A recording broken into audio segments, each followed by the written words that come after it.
الذين أنعمت عليهم غير المغضوب عليهم ولا الضالين.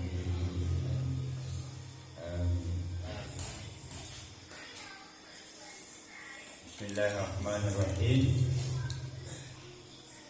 Kita lanjutkan. Adapun burhan baqah mana? Bos kali. Ini mau? 30 ya. Hah? 30. Oh. Adapun burhan baqah maka takrirnya lau lam yajid lahul baqa'u la amkana ayyal haqahul adam, lakin imkanu luhukil adami lahu muhalun bi annahu lau amkana ayyal haqahul adam lan tafa anhul hidam, lakin intifa'ul hidami anhu muhalun. Boleh? Artinya, jikalau tiada wajib baginya baqah, seandainya baqah itu tidak wajib bagi Allah, niscaya diperoleh bahwa menghubungi akan dia oleh Adam. Jadi kalau seandainya Allah itu tidak wajib baqah, berarti Allah itu Adam. Tetapi diperoleh dihubungi Adam baginya mustahil. Sebab karena bahwasanya jikalau diperoleh bahwa menghubungi akan dia oleh Adam, niscaya nafi daripadanya tidak. Tetapi nafi tidak daripadanya adalah mustahil. Nafi tidak adalah mustahil. Jadi itu dalilnya. Ya, dalil akal Allah wajib bersifat dengan baqah. Jadi seandainya Allah itu tidak baqah, seandainya Allah itu tidak kekal, berarti Allah itu nanti bisa binasa. Kalau tak kekal apa namanya binasa? Lawan kekal kan binasa tu. Nah, tentu hilang Allah, berarti Allah akan hilang.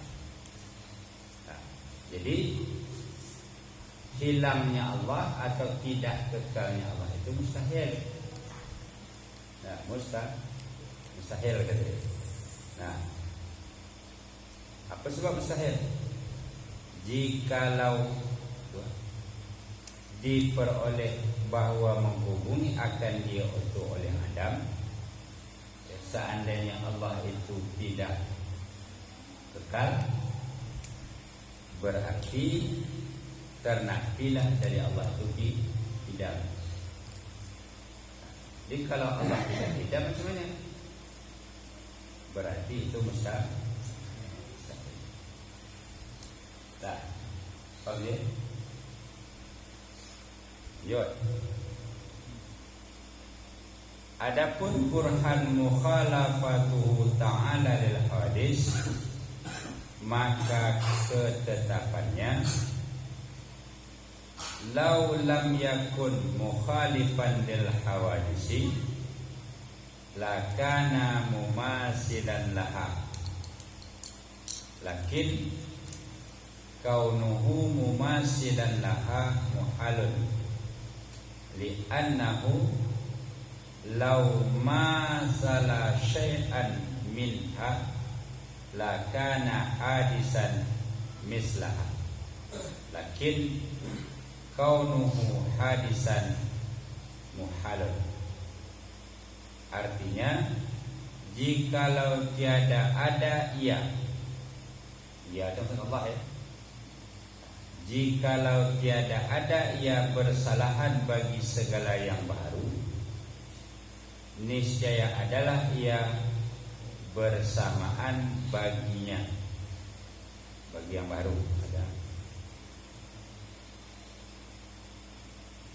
Ya, niscaya adalah ia bersamaan baginya. Tetapi keadaannya bersamaan baginya itu mustahil. Karena apa? Karena bahwasanya jikalau bersamaan ia akan sesuatu daripada segala yang baru, niscaya adalah ia baru seumpamanya. Tetapi keadaannya baru mustahil, yakni karena lazim pula berkehendak kepada yang membaharukan akan dia hingga akhir burhan tidak. Nah, jadi seandainya Allah itu tidaklah mukhalafah, seandainya Allah itu tidak berbeza dengan makhluk, tentu Allah itu sama dengan makhluk. Tentu Allah sama dengan makhluk. Ya. Tetapi keadaannya bersamaan baginya itu mustahil. Apa sebab mustahil? Ada. Karena bahwasanya jikalau bersamaan ia akan sesuatu daripada segala yang baru, niscaya adalah ia baru seumpamanya. Tetapi keadaannya baru mustahil, yakni karena lazim pula berkehendak kepada yang memberi akan dia hingga akhir burhan. Artinya apa?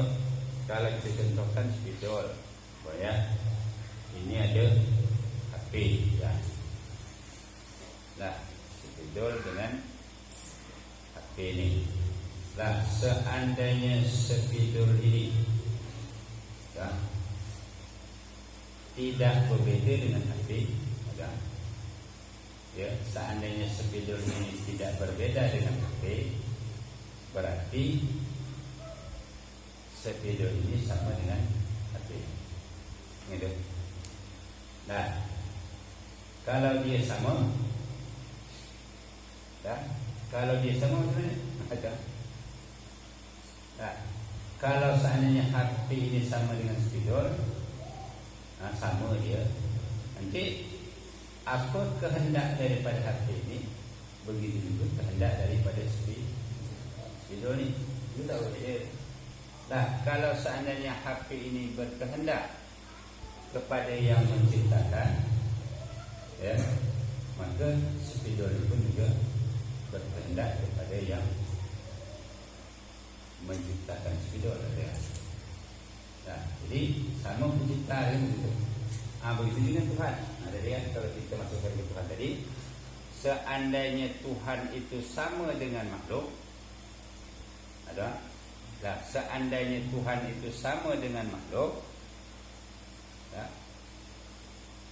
berarti Tuhan itu nanti berkehendak pula kepada siapa yang menciptakan makhluk itu.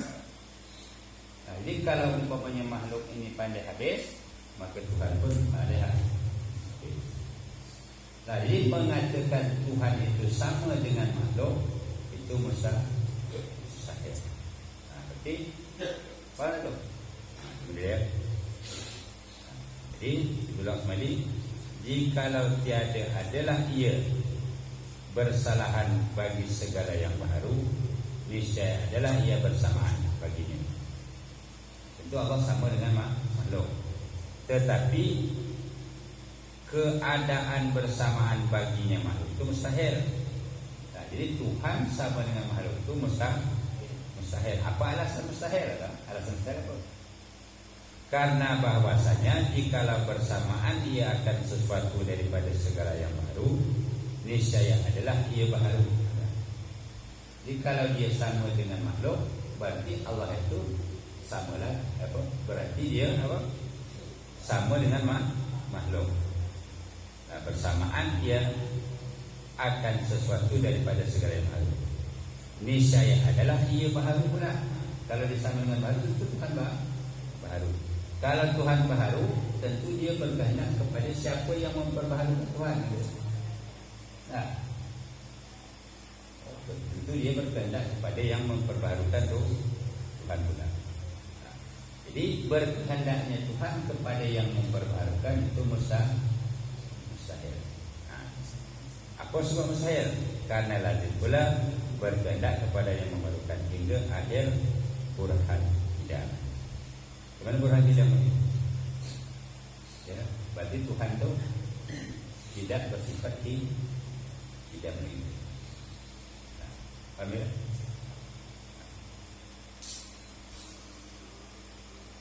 Lanjut. Mana?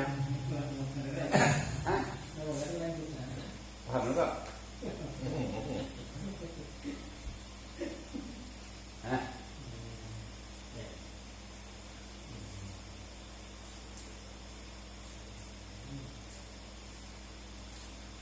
Halo, Pak. Paham-paham saja.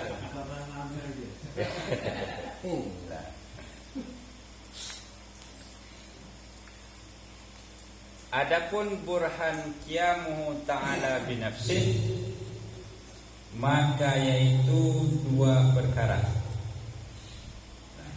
Jadi adapun burhan qiyamuhu ta'ala binafsihi, maka yaitu dua perkara.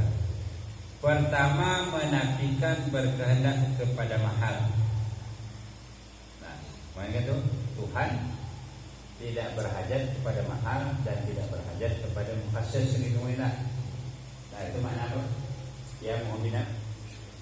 Jadi ibaratun an-nafyi iftikar ilal mahal wal mukhassis, itu definisi dia. Definisi dari ya mu'minah.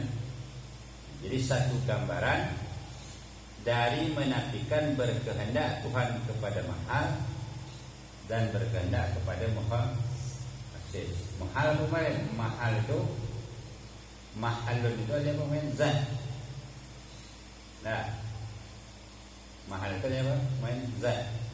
Kalau mukhassis itu sifat. Nah, jadi zat daripada tempat kita, itu namanya mahal. Kalau kita contohkan ke rumah, ya, mana kita duduk dalam rumahnya. Ini rumah ini katakan mah. Nah, jadi zat secara umum tempat kita berada itu namanya mahal. Kalau mukhassis itu yang menentukan. Nah, bisa rumah, kursi, ada tilam, kamar, itu namanya apa? Mukhassis. Nah, sekarang dalil ya qiyamuhu binafsi ini, maka yang perlu ditetapkan ada dua hal. Yang pertama, menetapkan bahawa Allah itu tidak berhajat kepada, Allah tidak berkehendak kepada mahal. Demikian takdirnya. Lau lam yakun qa'iman bi nafsihi ay mustaghniyan 'anil mahalli lahtaja ila mahallin yaqumu bihi, lakin ihtiyajuhu ila mahallin muhalun. Law ihtaja ila mahallin lakana sifatan, lakin kaunuhu sifatan muhalun. Artinya, jikalau tiada ada ia berkehendak dengan berdiri dengan sendirinya, artinya tiada terkaya daripada mahal. Seandainya Allah itu tidak berdiri dengan sendirinya, atau seandainya Allah itu berhajat dia, atau tidak berhajat, seandainya Allah itu tidak berdiri dengan sendirinya, artinya jikalau tiada ada ia berdiri dengan sendirinya, tiada terkaya daripada mahal, niscaya berkehendak ia kepada mahal. Tentu dia berkehendak kepada mahal. Jadi kalau seandainya Allah itu tidak qiyamuhu bi nafsihi, tentu dia qiyamuhu bi ghairihi. Niscaya berkehendak ia kepada mahal. Yang berdiri ia dengan dia. Nah, tentu Allah bagi kita lah. Bagi kita ni, tentu Tuhan ini bagi kita juga. Kalau seandainya dia tidak qiyamuhu bi nafsihi, tetapi berkehendaknya kepada mahal mustahil. Allah berkehendak kepada mahal itu mustahil. Apa sebab? Karena bahwasanya jikalau berhajat ia kepada mahal, niscaya adalah ia sifat, tetapi keadaannya sifat adalah mustahil. Berarti Tuhan sifat model ini. Putih ini tidak akan ada dia kalau tidak ada spidol.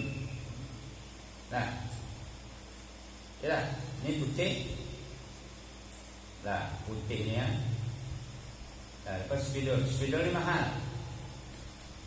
Nah, jadi yang putih ini adalah sifat. Jadi seandainya Tuhan itu tidak kaya daripada ini, tak boleh juga.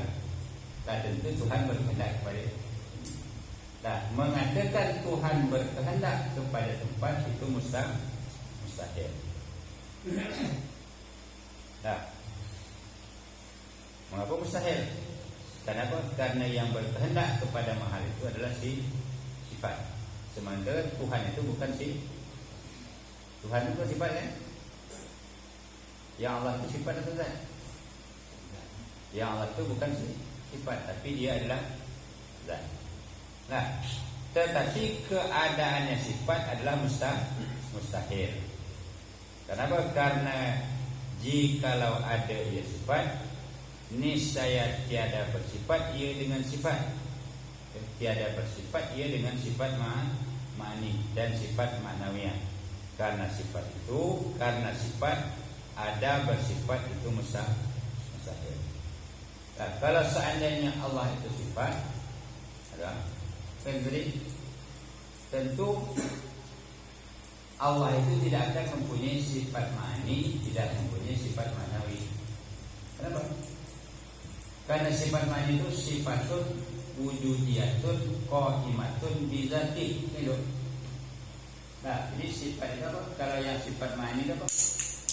Sifatun wujudiyatun qaimatun bizati ta'ala. Ta'at tabihil jad atau endah ni tu.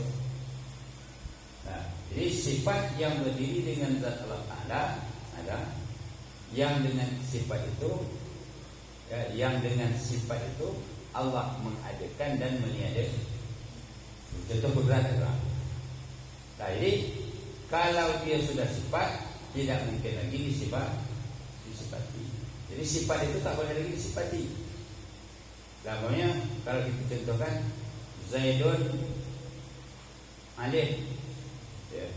Alimun, umpamanya si Zaid adalah orang yang alim, lagi orang itu menurut waraun. Jadi alim itu disifati dengan wara. Wara itu apa sifatnya lagi? Tak bisa lagi disifati wara itu. Ya, wara itu tak bisa lagi diberi dengan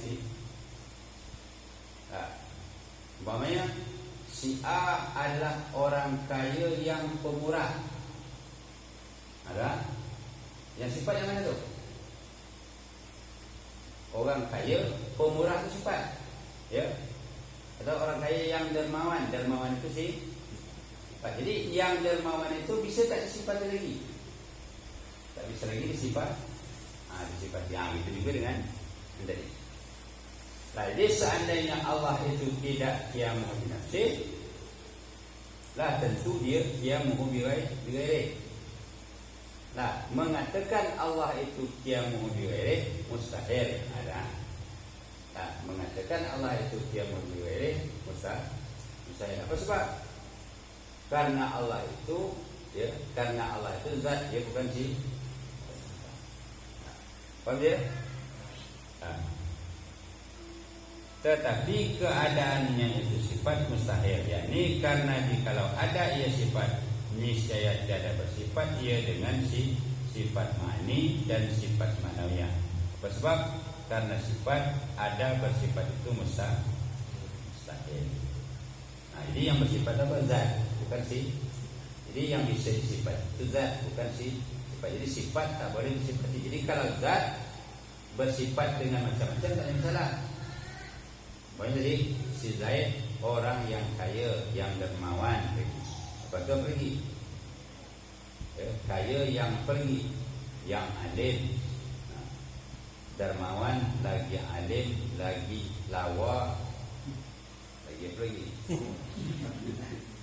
Aku banyaklah, boleh. Jadi kalau zat boleh bersifat dengan beberapa sifat. Tapi kalau sifat tidak disifati tidak boleh. Kita contohkan spidol yang putih. Putih ini tak boleh lagi kita nak sifat. Tak boleh sifat lagi. Putih yang mana? Spidol yang putih. Tidak. Kalau tambah lagi, yang putih lagi merah, lagi hijau, lagi kuning, salah. Tapi kalau merah itu diberi sifat, tidak ada. Jadi itu dalil yang pertama, menetapkan bahawa Allah itu tidak berhajat kepada mahal. Allah tidak berkehendak kepada tempat. Dan kalau menafikan berkehendak kepada mukhasis, demikian takdirnya. Jadi kan menafikan kemahal dan menafikan Allah berhajat kepada mukhasis. Lau lam yakun qa'iman bi nafsihi ay mustaghniyan 'anil mukhassisi lahtaja ila mukhassisin.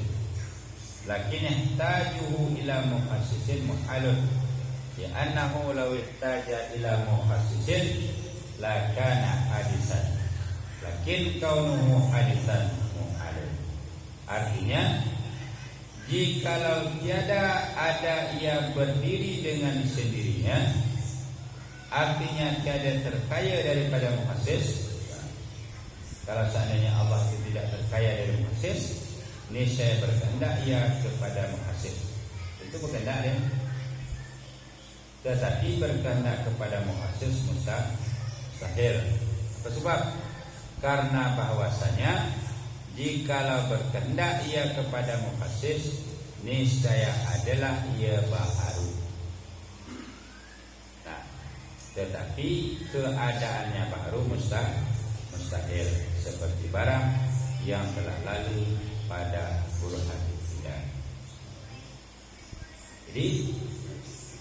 Jadi kalau seandainya Allah itu tidak qiyamun binafsih, tidak terkaya daripada mukhasis, tentu dia berkehendak.